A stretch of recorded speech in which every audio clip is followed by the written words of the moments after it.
humans of the internet. Welcome to this level 15 interview with Laura. Hello, Laura. Hello. Who plays the Claudes, aka Claudette. But Yes. mostly we call them the Claudes these days because there are like 40,000 of them. There are a lot of them. So you hit level 15 I in did, the surprisingly. finale. Is that correct? Yeah, that's In correct. the final, yeah. Which is pretty cool because you had to speed level a little bit to get there. I did. But you achieved it. Woo! There was a lot of trading and It was pretty great. Good job. So we're just gonna sit around and talk about you and the Claudes for a little bit because that's what we do. And the plan is to find out all their deepest, darkest secrets so that we give people some tea to enjoy with the interview. hooray. That's the goal. Before we get into all of that, though, tell us a bit about you and Dungeons and Dragons and what Dungeons and Dragons means to you and all that good stuff. Well, I exist because of Dungeons and Dragons. My parents met playing D&D. Oh, wow. Yeah, in the 80s. Forever. Yeah. So without D&D, I would maybe not exist. So It's pretty great. yeah. So my parents That met is playing officially D&D the in most high school. original answer I've ever had to that question. I'm so impressed. Good job. Hooray. Yeah, they met playing D&D sort of in their last year of high school. And then they were at uni together at the same uni, still playing D&D, and they had all their computer scienticity friends who played D&D together. And we used to have this like 3-story townhouse, and the bottom story was just a room Okay. Oh with my computers, goodness. like all old like Commodore 64s and all old, really old computers. Wow. And then there was like a table where everybody would play D&D. So I started playing D&D when I was a kid because my dad used to run little adventures for me. That's pretty cool. Yeah. Awesome. So it's kind of a big deal in your life then. It is a big deal in my life. And then I started playing with my friends in high school, and we've had a game running for 22 years now. Wow, cool. That is mostly, we very rarely play with like dice and maps and things. It's a lot of just collaborative storytelling. So we've been playing the same characters all the way through. Wow. Started at level 1, went through to level 20, and then we all did different things. So some of us are gods now, and some of us are these like heroes, and we just it's really fun. We got to do a lot more during the pandemic because we all live in different states now. But yeah, That's I pretty love cool. D&D's been a big part of like role playing in general has been a big part of it. Yeah. Oh, well, tell us about the Horde. How did you end up in the Horde? So I originally, when the first like level 20 battle royale was pitched, I think I sent you a message, and you went, talk to Adam, because I run battle royales for charity here in Melbourne. That's right. That's right. Yes. We totally stole your stuff, and we're still using it to this day. Yeah, I was like, here's a bunch of stuff that you may not have Yeah. thought of that's super handy, like the table, The point by tables. table. Yep, which we That we still use. use in our Birds of a Feather games to this Yeah. day. Still And I don't was use. like, these are some spells that you're gonna want to like not let anybody use because it just ruins the fun. Yeah. And then I got really busy. My life is busy. For somebody who does nothing, I do a lot of things. And I just didn't have time, like even with the you can like drop in and out, I just didn't have time to commit to anything. And then the pandemic hit. Mm-hmm. And all of the stuff that I was busy doing kind of went on the back burner. And I was like, I have time for this now. And then I showed up, and a few people were like, hey, I know you. Mm-hmm. And then I dragged a bunch of Aussies with me. Yep. A lot of people have you as the reason they joined the Horde. So many people. Which is pretty great. It's nice. I like seeing more Aussies at the table. It's good. It's funny because we totally didn't think, hey, the pandemic is here, let's do an online D&D series of one-shots. It was just fortuitous timing. Yeah. And it wasn't really like us being clever. It was just, that was when we thought of it. Yeah. And Adam didn't realize who I was at first. For the longest time. I think it took him like 6 months for him to be like, "Oh, you're the girl that I was talking to," and I'm like, At some that's point, me. I said that to him. I was like, you know that table we use? That's who we got it from. And he was like, oh. It was really funny. Yeah, Yeah. we were chatting one day, and he's like, "You're the person who gave me the thing." I'm like, Yeah. "Yes, Adam." That's right. So obviously the Horde is a bit different to your average D&D campaign in many Yeah, ways. a bit more like a West Marches campaign. Yeah, it's got that kind of episodic thing with the overarching story and also a really large ensemble cast, which can have its own special challenges. Yep. What has that been like for you as a player and as a DM? Because you have DM'd for us as well. Yeah, as a player, it's been first of all, it's been fun to get to play, which is always nice because I have been a DM forever. Yep. It's been fun.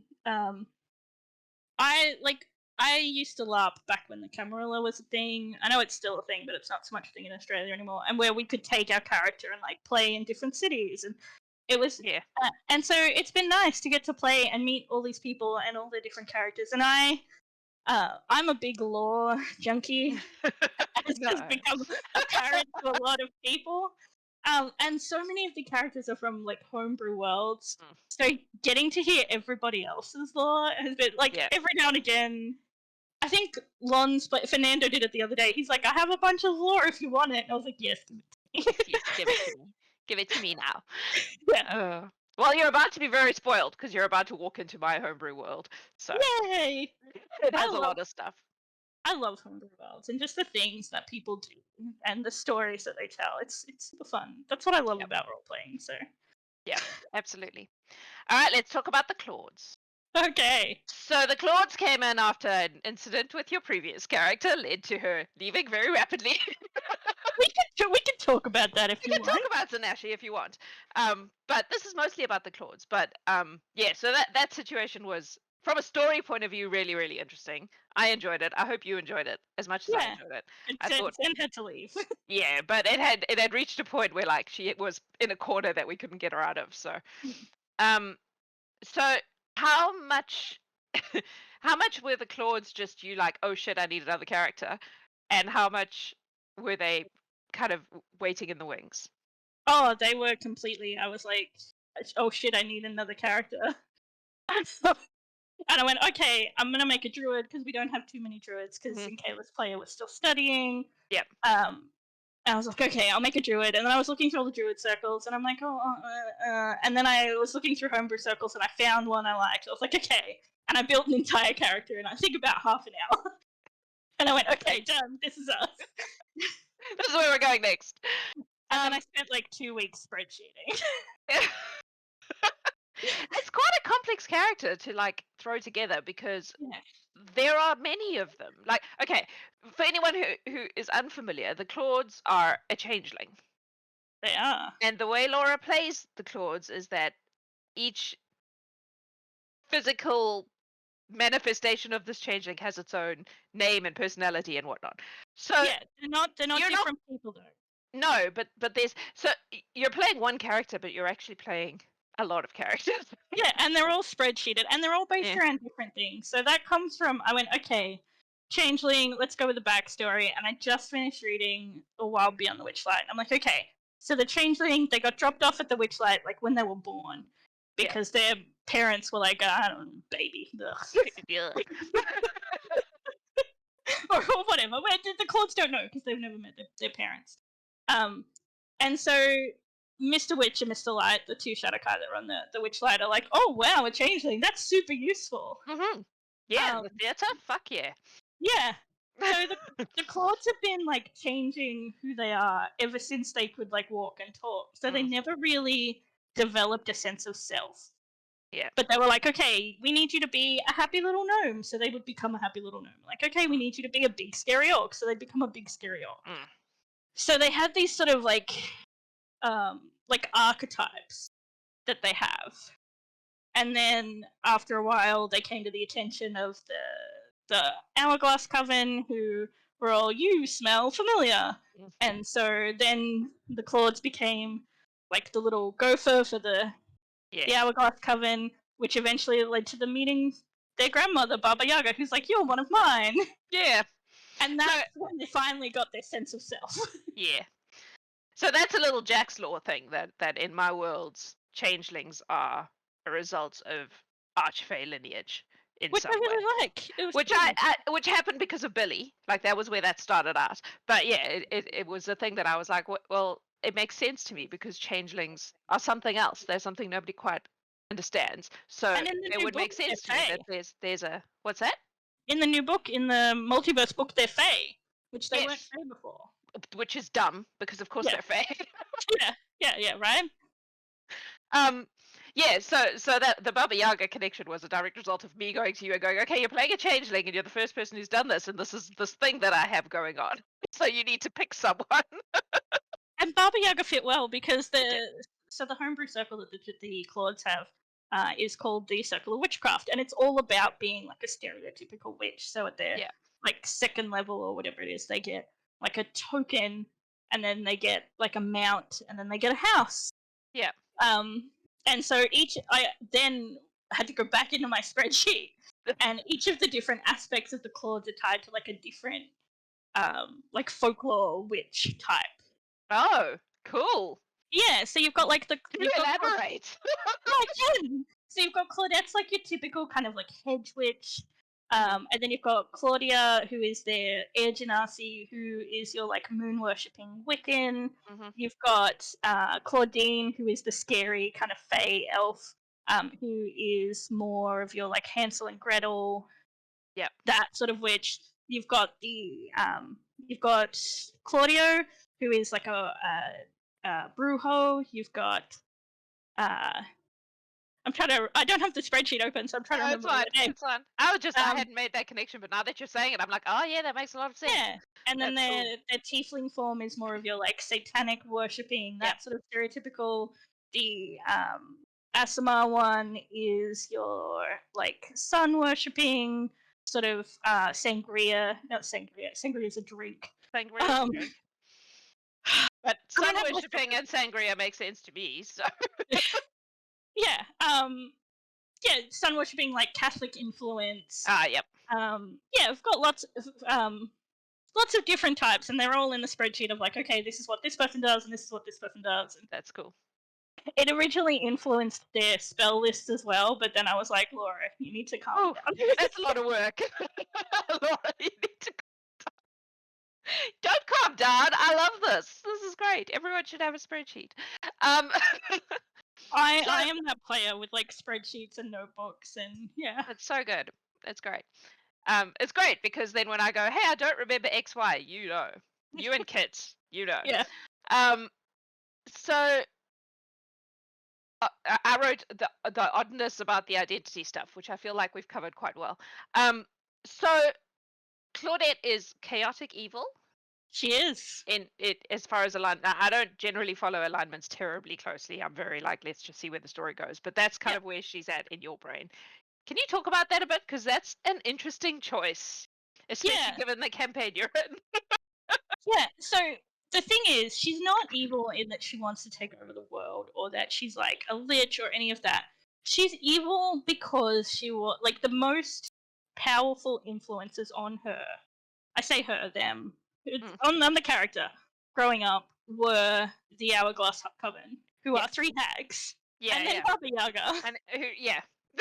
And so the important things to Claude are power and themselves, and so that's sort of what they care about.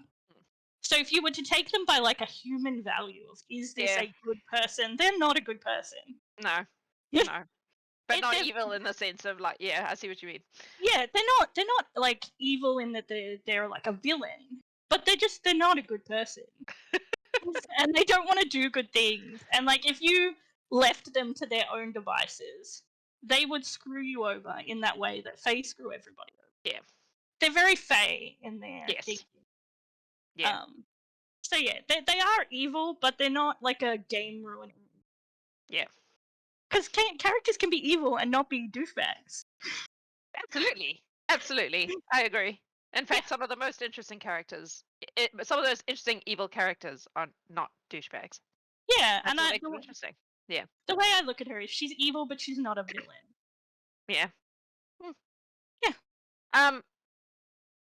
So, given obviously the nature of this campaign is very based in the Fae, and Archfey are very important, and all of that jazz, how much has the Baba Yaga thing influenced the way the Claude's story has gone? Has it? Do you I think think? it has a little, in that it gave them something. Like people were like, I think people gave them a little bit more credit than they would have, Yeah. especially like Indigo, um, because it like the Claudes don't hide things very often. Mhm. And the Claudes were very upfront. They were like, "Yeah, that's my grandma." Mhm. And I think at first people were like, "Is it?" And then people were like, "Oh, okay, maybe we should take them a little bit seriously." Yeah. Which is Maybe they know some stuff about some stuff we need to know about. yeah, maybe Yeah. they can be helpful. Yeah. Because like when she first showed up, she didn't come out of her Claudette form very often.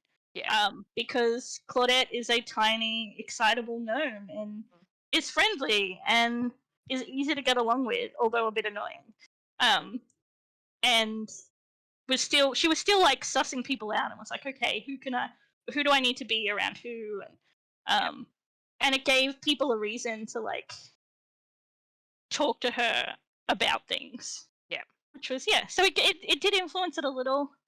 And it's been a strong bonding point with Lon, who I'm sure we'll get to. It's next on my list. So it influenced that relationship a fair bit. Yeah. But yeah, so it's had a little bit of involvement. Speaking of Lon, talk about the most unlikely Horde romance ever. Oh my Holy goodness. shit, the two characters you would least expect to end up in any relationship, let alone with each other. Please tell us how this came to be. And it's coming off the back of my last. Oh my god! How did these two What? get together? How? This is apparently a thing you do. It's But I feel apparently like this one outdid the last one because it's Garen, I could understand. You know, he is who he is. But he's an Lon? attractive human. Yeah. So for anybody who doesn't know, Lon is a lizard folk paladin warlock. Um, and I think it was the Claudette's second mission. We were dealing with some orcs who were I don't remember if they were orcs. But we're dealing with bandits.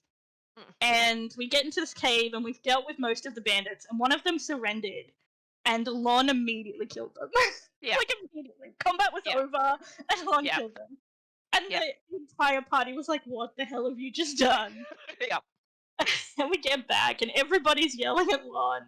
And Claudette went to see him afterwards and was like, just wanted to know why. And he gave his reasoning.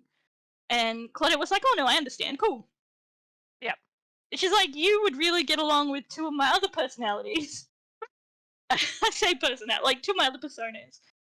And that, so Claudio, who's the like half orc who likes running through the woods and hunting things, he and Lon hung out a bunch because Lon wanted to, I don't want to give away like all of Lon's story, but Lon wanted to learn about animal handling. Yeah. And so the Claudes gave Lon their familiar in its like raptor form because the Claudes can have different familiars because of their class. In their raptor form, I was like, here you go. Play with this. Yeah. Either you'll learn how to interact with it or it'll eat you. And because she's like, you don't want a cat, you want like an animal that you can hunt with. And Claudio went out with them a few times, and then when the Claudes felt comfortable enough to bring Claudine out, because Claudine's like their least personable version. She's the most like fey and haggish, and the most like her grandmother. Mm-hmm. And those two just started talking about stuff and about his sort of backstory and how his patron is all about consumption and hunger. And the Claudes are like, I get that. I'm all, like, Baba Yaga's all about power, and especially, and also Sabina is hardcore about power. She's like, I get that. And they just kept talking, and Claudine would be weird and leave Lon little weird presents like bones and things. And then they'd had it. There was a conversation about a ring, and this is the second time this has happened. Both happened exactly the same. I feel like this might be a Laura thing. Wait, There was yeah, there was a conversation about a ring for a spell, for the warding bond spell. Yeah. Where Lon was like, "I'm gonna give you a ring, and you've got to wear it." And Claudia, I think it was Claudia at the time, was like, "Are you asking me to marry you?" And he was like, "No, I'm giving you a ring for a spell." And she's like, "Okay." Yeah. And then it gets to the we're doing all of the role play for the finale, and it gets to that, and he gives Claudine this ring, and he's like, "Okay, we're married." She's like, "You have to ask." Sorry, what?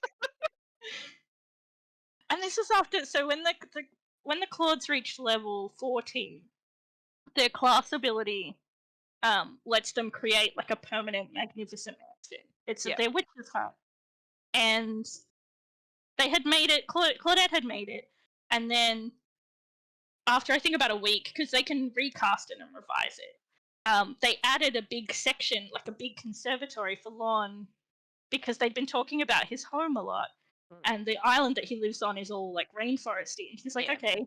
So she Tropical, made him a conservatory with all these tropical plants. And she was like, "Here you go." I made you a room. I made a room. And he was like, "Cool." And then he moved in, and then it's so weird. And then they were engaged, and now they're talking. She had a dream where she met his patron, and he wants to take him to go meet Baba Yaga, because that's gonna go well. Really sweet. Like, It's a weird, they bonded over hunting, discussions of Hunger weird and power. things, Yep. hunger and power, and weird eating thing, and eating raw fish and raw meat has both been something they've done, which has been it's been weird but great. I feel like all this does is prove that there is someone for everyone in the world. Exactly. Doesn't matter how fucking weird you are, someone out there will get you. Yeah. They What just I might. really like is they're an engaged to be married couple who've never kissed. No. Never. Occasionally they'll touch foreheads. Yeah. That's the thing. But that kind of works for them. Like, that makes Yeah. sense to me. I feel And like they're not. It's not. It's. You need a different word. Like, it's not romantic, but it's not romantic. They've bonded. It's something else. Yeah. Yeah. It's like life partner stuff, but it's not. Yeah. Yeah, I don't know. It's cool. I love it. I love it because it's just is what it is, and there's no. It's great. It makes me Yeah. happy. They became weird friends, and now they are a weird couple. But they're not. Yeah, they're not like a romantic couple. They're bonded and they're Yep. happy. Yep. It works for them. I'm here for it. So let's talk about vengeance. Yeah. Because that was the thing that happened. That was the thing that happened in the seal. It has been a theme in many of the interviews I have recorded this week. Because it's all the people who are on that seal. Yeah. And the same thing happened to them. They encountered Horde, the god of vengeance, an evil god of vengeance who has a very set idea in his brain of what vengeance means. Mm-hmm. Tell me about the Claude's experience and the effect that has had on them. Yeah, so the Claudes were like, okay, we're going to have to make a deal that's meaningful because they're used to dealing with beings of power. And they're like, you can't half-ass this. No. Because they're not going to accept it. Yep. Tess tried and nearly ended up in purgatory, basically. Yeah, so the Claudes are like, okay, and there's very few things that the Claudes care about. Now, in a very different way to Zen not caring about things. Yeah. The Claudes are emotional beings, but just things aren't important to them. Yeah. But they were like, okay, my family fight a lot. As per canon. Yeah. The Hourglass Coven are always either at each other or they're at Zabilna, Tasha. And she's like, okay, if I try and help one or two of the Hourglass Coven get it over the other one, that's going to upset their power balance. And the way the Claudes look at their family is there's very delicate power balances, and occasionally it'll shift, but it always comes back. Mm-hmm. And they're like, well, the next one that's really due is Zabilna getting the Hourglass guys back because they screwed her over. Big time. Yep. She's like, so if I help that, A, it's gonna happen anyway. So I'm getting to fulfill this deal so I can get this thing done. But I'm not dedicating myself to something that's going to be very difficult. Yeah. So they were kind of weighing up. They did like a cost benefit analysis in their head. I'm like, this is going to happen. Assessment. Yeah. Yeah, they did a risk assessment. And they were like, this is going to happen. I can be involved in it happening. Help Tasha get the vengeance, which honestly she deserves, without terribly upsetting the power balance in my family. And then everybody wins. Yep. Excellent. And but then you got a bunch of nightmares and shit out of the deal.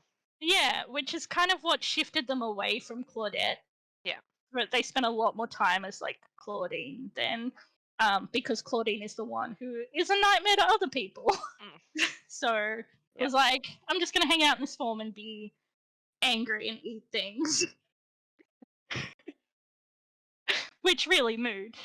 Yeah, I mean, yeah. I feel like I have had a Claudine form in my life. Cool. So when the Claudes arrived in the realm, did they know that they were going to work for Titania? I don't remember how this went down. Oh, yeah, they did. They knew already that it was the Summer Queen. The frog had told them. That's right. Because the frog had asked them. So the Claudes were brought into the realm by that's one right. It's coming back to me now. Frogs who had left. Yep. Yes, and that's right. The frog came across Claudette when she was in the Feywild, because Claudette, her like background, like her sheet background, is that she's a smuggler because she's used to carrying things back and forth between the Fey realm, between the Feywild and the material plane for her family. And the frog was like, "How do you feel about Autumn?" Which the Claudes are like, I mean, he's a dick. Yeah. I don't really care, but he's a dick. And they're like, well, how do you feel about Summer? And it's like, she's less of a dick. But again, I don't really care.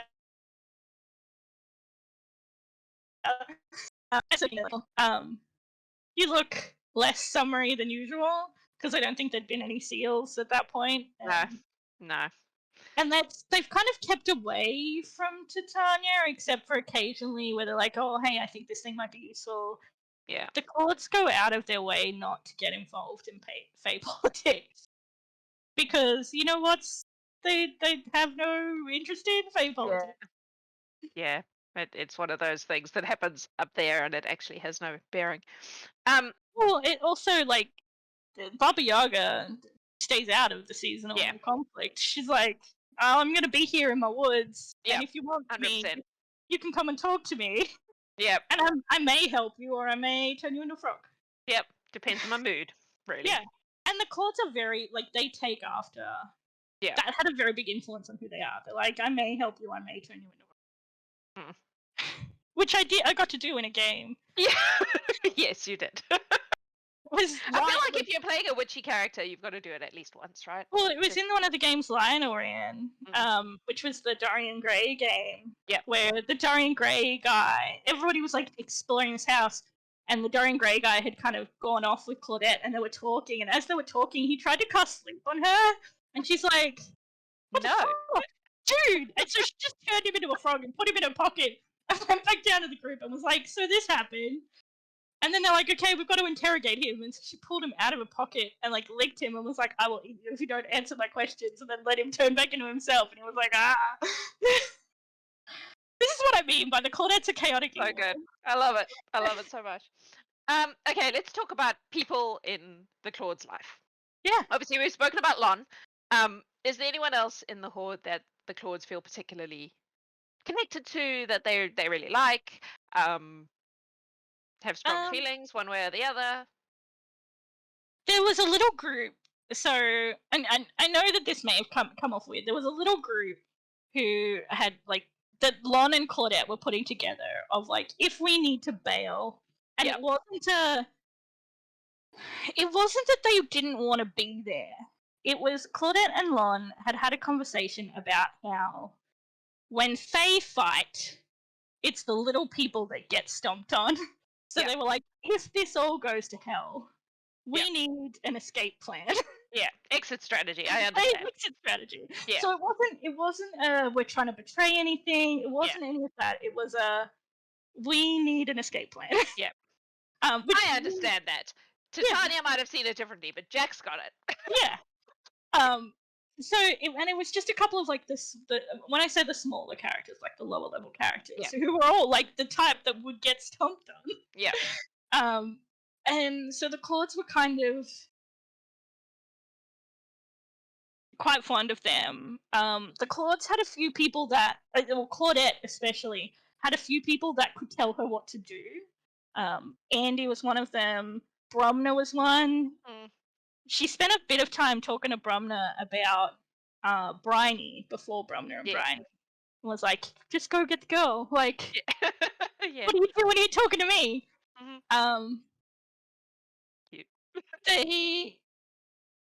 They like Alex, although they don't want Alex near Lon.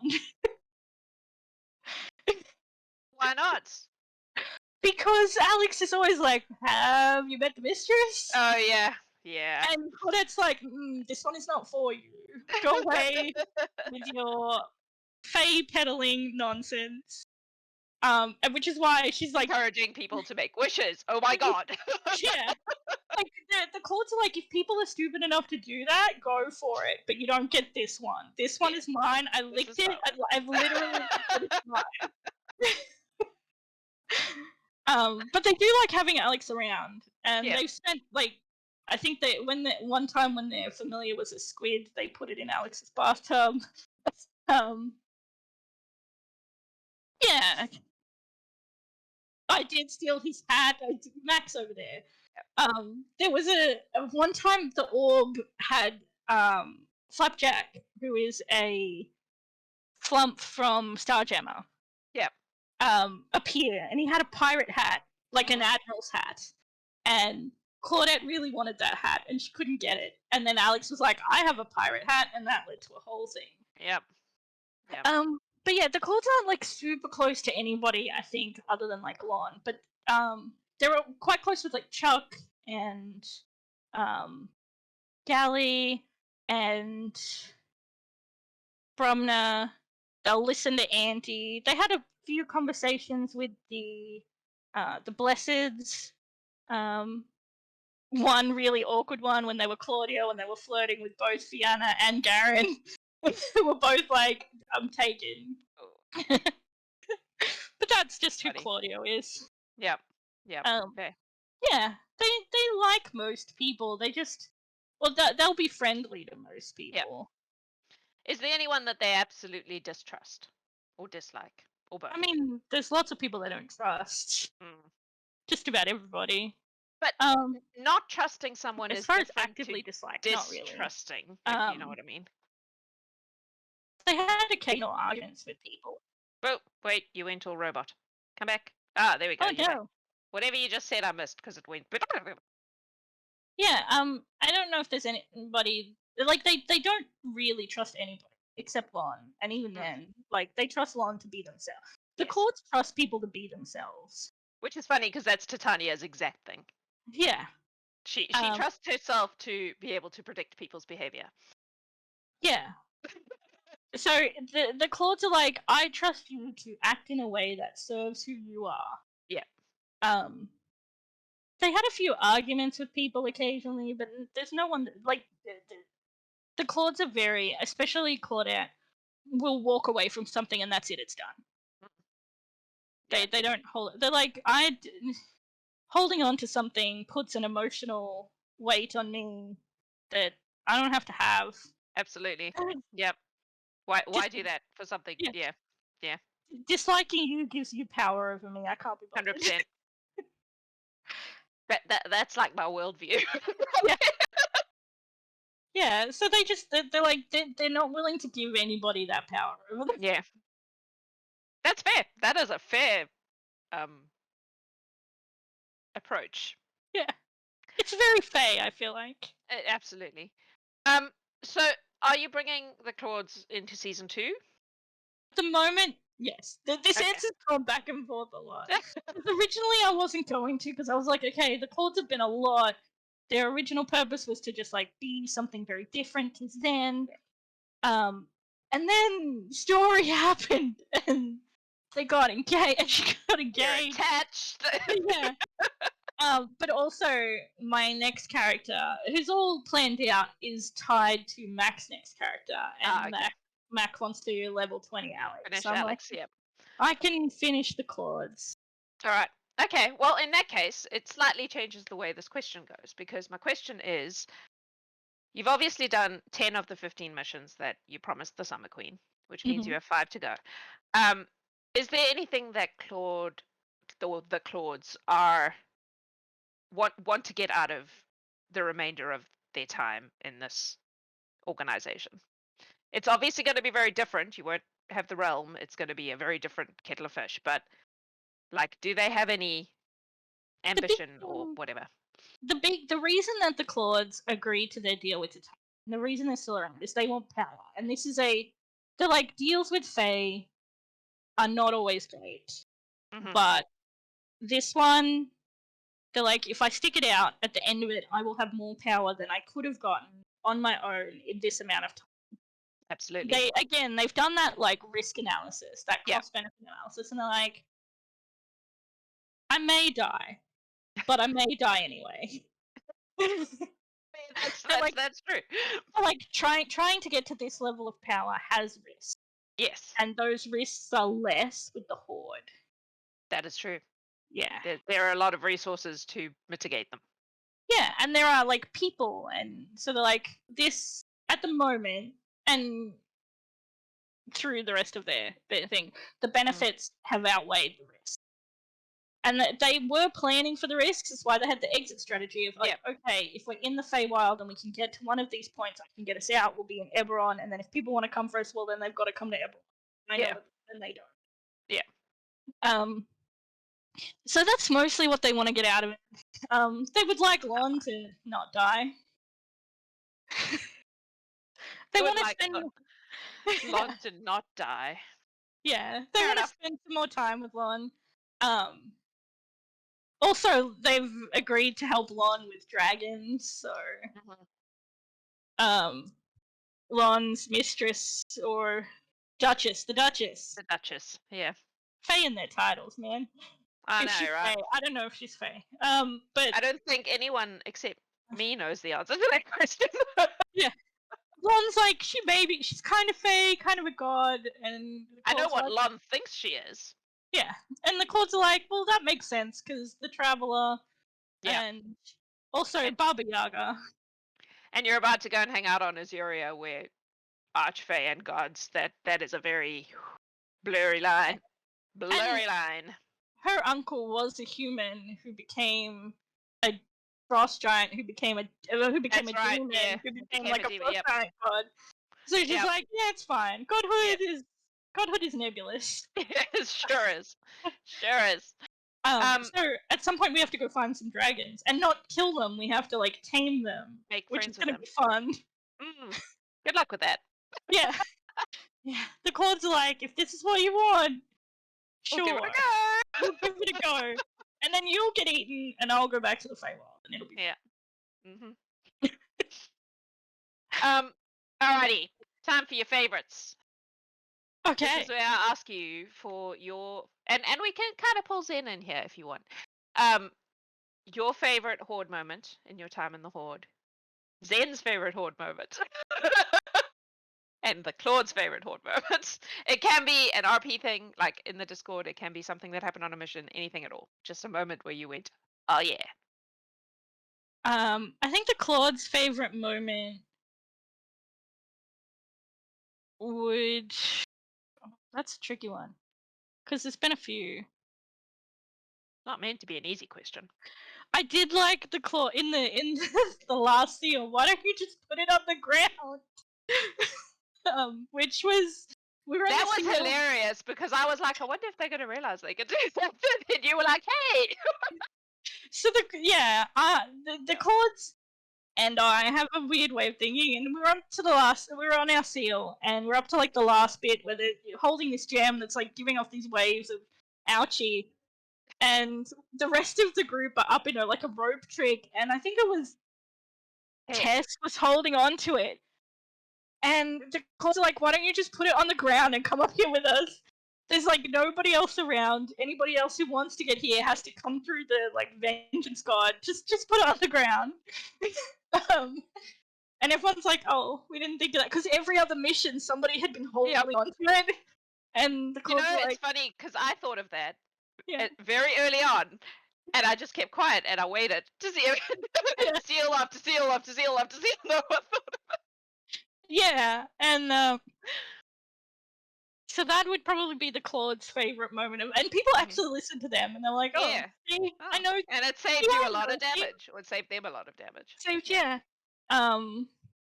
Zen's favorite roleplay moment would have to be the star moment, which I have a pillow of. Tiff did some wonderful art of. So Zen and Garen got together for a couple of reasons. One of Max got me the pillow. Yay! I once knew a human who offered me a star. Zen and Garen got together for a couple of reasons. I think, like, out of game, Gavin and I, being he's a Kiwi and I'm an Aussie, we were on a lot at the same time, so they were just talking a lot. Zen had this. So Zen's whole thing was she had spent lifetimes collecting memories for the Raven Queen from people who were dying or dead or dying or whatever. So she decided that she wanted to go out and find out why these memories were so important to people that they were like holding on to them when they died, and why the Raven Queen was like, these memories have power. So she was like, I want to go out and I want to experience these things. And she had a list, and I actually had a list of things that people who are dying would consider important to them, and there was like family and love and marriage and a whole lot of stuff on the list. But one night, Garen used to talk about the stars a lot because his god has a constellation. Yep. And he was showing Zen the stars. And Zen pointed out that there are no stars in the Shadowfell. Because the Shadowfell has no moon, has no sun, it has no stars, it's just darkness. Yeah. And he's like, well, pick a star. And she's like, but why? And he's like, then one day you can say, I once knew a human who offered me a star. And I was like, that was some smooth shit. Like, I was like out of game. I was like, damn, son, Terrence got game. It's like, it's a pretty good line. It was a good line. Yeah, it was a good line. Zen picked a star, and then when Garen moved in, and although that happened very quickly, she had their stars painted on the roof. Laura's favorite moment would have to be actually from Claudette's first game, which was the Crossroads. And it was one of the keys that we needed was at the bottom of the lake. And so Claudette turned into a crocodile, and Bryony, who's a water genasi, went with her, and it was chained up, and I'm like, well, I'm just going to bite through these chains because I'm a crocodile. And then Bryony and Claudette came out of the water together with Bryony like surfing on Claudette's back, and it was a nice moment. It's very D&D. It was very D&D. It was peaceful. I was like, I'll chain this thing at the bottom of the lake and they'll have to hold their breath for a really long time. Oh, I forgot there's a water genasi. Fuck. Yeah. The water genasi and the druid. And the druid, like, yeah. We got this.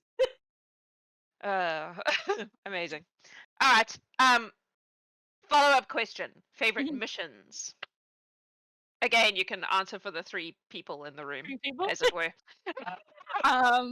I think Zen's favorite mission would be the one with the girl, when she just melted a few people, and you the might rumor say that. started that she was not the one where she got feeble-minded.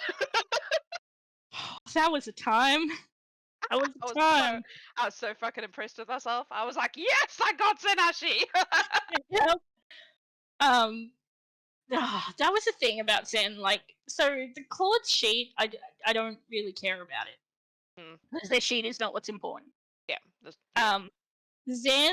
For Zen's concept to work, she was a carefully balanced series of numbers. Yep. And if one of those cards fell, the whole thing Yep. collapsed. I And spent a lot of time trying to make it collapse and failing. So when I succeeded, I was extremely excited. yeah, like she was very hard to hit because she was a blade singer. Yep. And I was like, I have wizard hit points. Mm. Wizard hit points. So I was like, okay, I've got to make it very hard to hit. And then I just that day I just rolled bad. Yeah. And was it great. happens. It was amazing. Sorry, I totally distracted you with my favorite Zen mission. Your Yeah, that's favorite fine. Zen mission was the one with the little Yeah. girl. The one with the 'Cause- little girl. Zen got to just be terrifying. Yep. Which Zen is terrifying. Like that build is terrifying. Yeah. Especially with the cleric levels and inflict wounds. Yeah, just terrifying. Yeah. It was a time. Laura's favorite mission would be the one with the mimic house. Oh. Yeah, I liked that one. Where we had this house and whoever rolled the lowest, the house would like morph into where they're from. That was cool. I liked that one. It was a cool thing. I like cool things. That was a thing I just made up with my brain. Hooray, brain things. See, I like brain things. Yeah, that was fun. Yeah.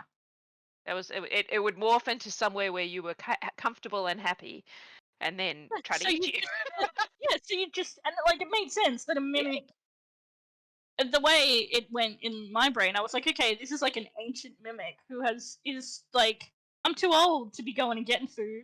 Yeah, and I'm gonna make it stay here so I can digest it. For food to come to them. Yeah. And it's like, well, if you chill your prey out, it's just gonna like lay down and you can just eat it when you're ready. That was the whole concept. Yeah, work smarter, not harder. Yeah, 100%.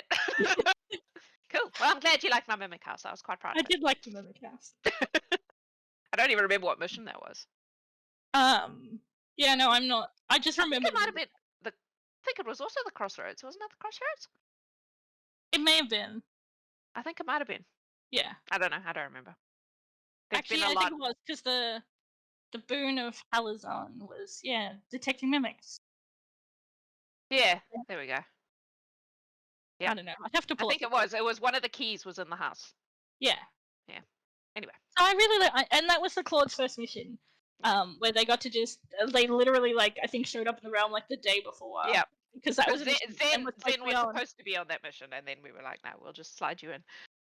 And yeah, it was their first mission, and they were in the Feywild. No, they were going to meet a Fey, and the Claudes were excited, and then Mimic House. Yep. Good times. Yeah. So that was Laura's favorite. That was Laura's favorite. So what's the Claude's favorite? The Claude's favorite. Did I not say the Claude's favorite? I don't think so. That's okay. Let me have a quick look at what the Claude's have done. Where are my books? Oh, when they went to go see their auntie, Gavlorna. Yes, that makes sense. That makes sense. That changed that mission completely. Yeah. Yeah. Like, absolutely changed it from what it was going to be, because they were going to show up with no introduction, and then instead they showed up with her niece, who knew her, which is a very different thing. I wasn't on that mission for a long time, and Claudette had told Indigo after something, they were like, if anybody wants information on the Hourglass Coven, just tell them to come and see me. Mm-hmm. But the Claudette won't go and seek people out to give them information because they've got to come. Yeah, they've got to come to you, and information is not free. Yep. But also Indigo 100% understands. Yeah, but the Claudes were like, if you want to know something, come and see me. And nobody had. Yeah. And then I think like the week of the mission, somebody had to pull out or somebody out-leveled it. And I was like, well, I could do it. And then Claudette was like, so is there a plan to go and see my auntie? And they were like, no. It was the same with the Tasha mission. Claudette again went to Indigo and was like, so if anybody wants any information about Cynthia or about my auntie, I know some stuff, and nobody talked to her. Yep. And so she went. Garen was on that mission, and Claudette had spoken to Garen a few times, and Garen was always very polite to her. So she was like, okay, I'm going to give you a letter so that you don't immediately get zapped. But I'm not going to help you in any other way. Yep. Yep. Yeah, no, it absolutely changed the way that I played the Bavlorna mission, because the way I was going to do it wouldn't have made sense if there was someone that she knew in the. Yeah. So yeah, it changed it a lot. It made it a lot easier than it would otherwise have been, I think. But that's D&D. Alrighty. So I know that we've been releasing little tidbits of information about season 2 in bits and pieces. Today I opened up my world anvil so people can have a look at what I'm doing there. I saw that. There's not a lot there yet because I'm still in the process of putting Yeah, it but all what in you there. do is you build so I use Goblin Book, which is kind of like when I'm building campaigns, and you put the vague categories in first, Yeah. and then you put the subheadings in, And then you you go in and kind of, build yeah. stuff. I've also, because this is a world that I've run multiple campaigns in, I have bits of information about it in various folders in my computer. So I'm basically going through those and just like dumping them in the relevant place. But anyway, so there have been little bits and tidbits of information about how it's going to run and what we're going to do. Is there anything about season 2 that you're particularly looking forward to?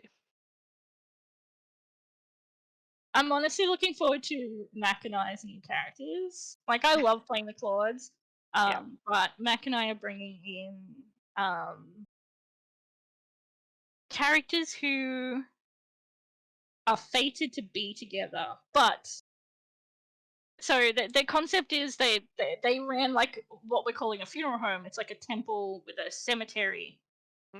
It's sort of a non-denominational temple. Like, it's a building where you can come and worship whoever. Yep. And this like hero of this god of fate was felled, and we gave him a really nice burial.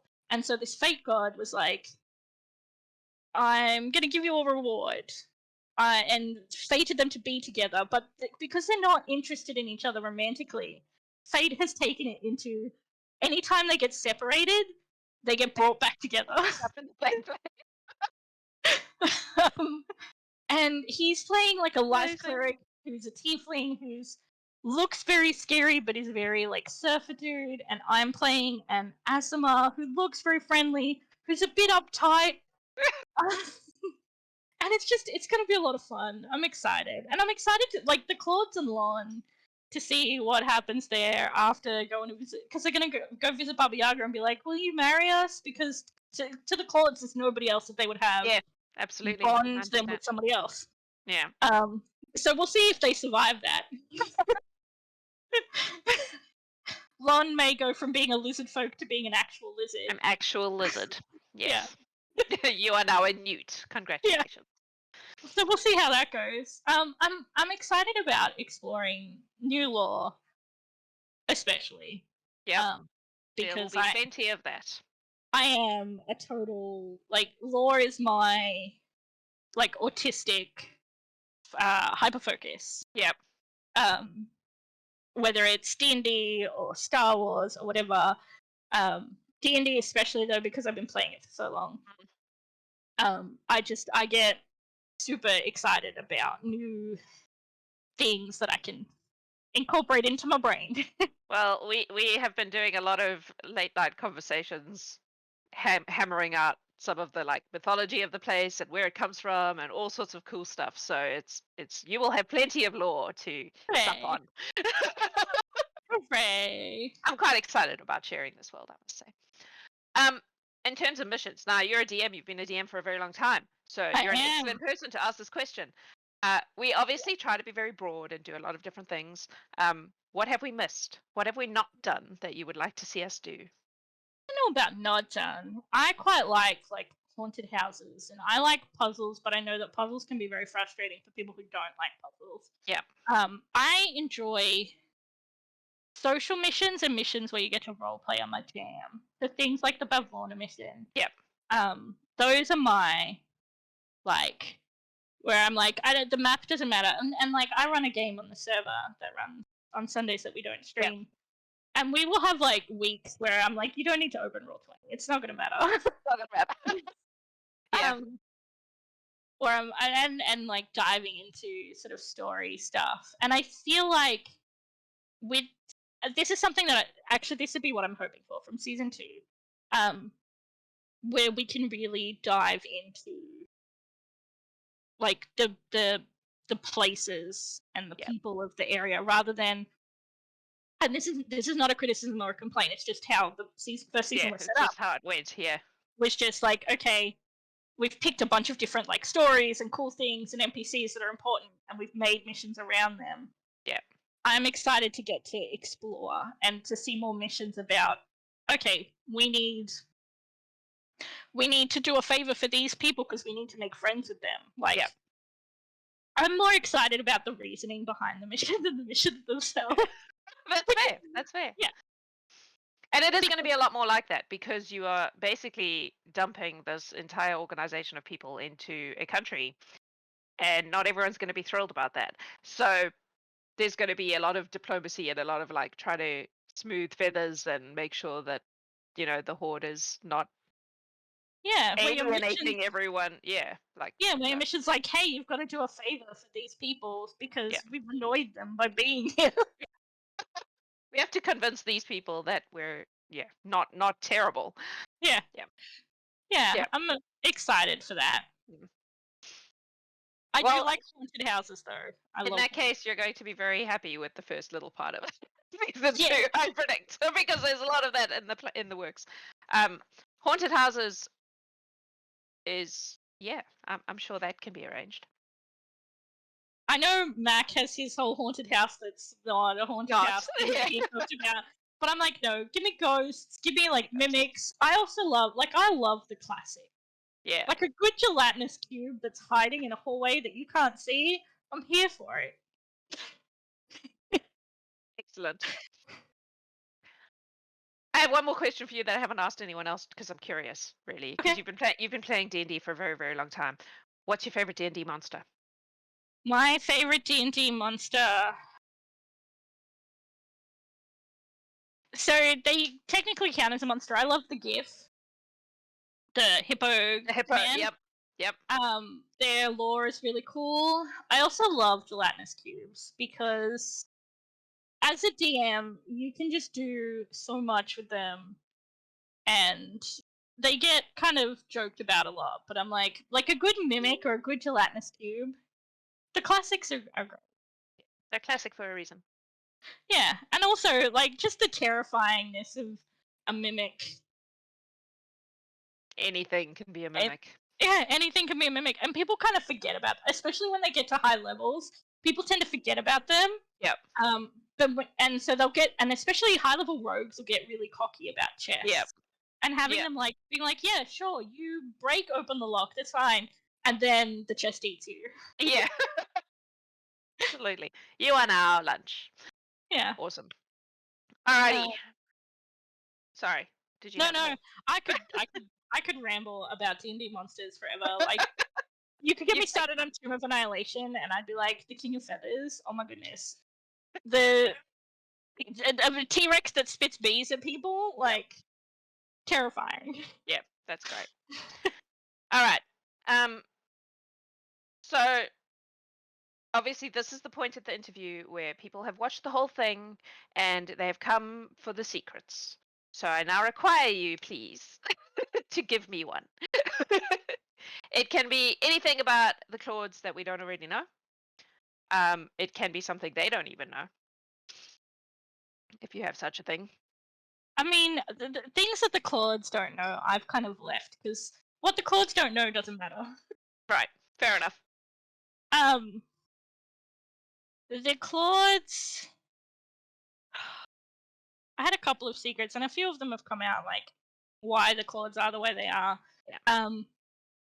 But the Claudes weren't just let go of the Witchlight.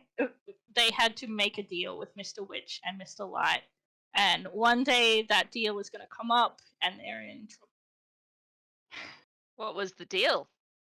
They had to agree that when Mr. Witch or Mr. Light could call on them for one favor, because they deal in favors. Yep. And that they would do it without complaint. And they've kind of forgotten about, like they'll always remember that they owe it, but it's been a while.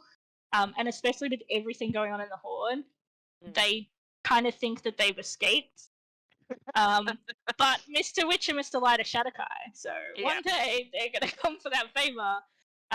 Because the Hourglass Coven weren't going to pave the Claude's way out. The Claudes had to do it themselves.